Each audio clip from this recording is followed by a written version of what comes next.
Շենքի դռները կոտրելու կադրերը։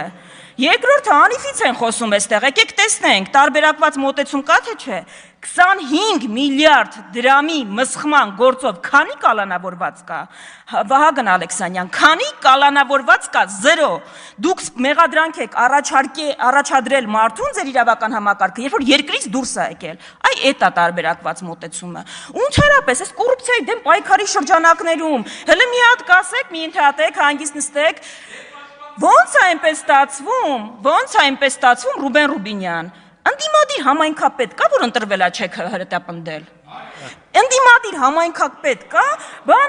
Գյումրու համայնքապետը կաշառակեր է, Վանաձորինը ընտրվելուց հետո պարզվեց հանցագործա, Գորիսինը ինչ էր, Սիսյանինը ինչ էր, Կապանինը ինչ է, Բերթինը ինչ էր, դուք ուղղակի ժողովրդի քվեի հետ չեք հաշտվում, ուրիշ խնդիր չկա, եւ այդ դատական համակարգի մասին, որ խոսում եք, ավարտում եմ հիմա հանգիստ, դատական համակարգի մասին, որ խոսում եք,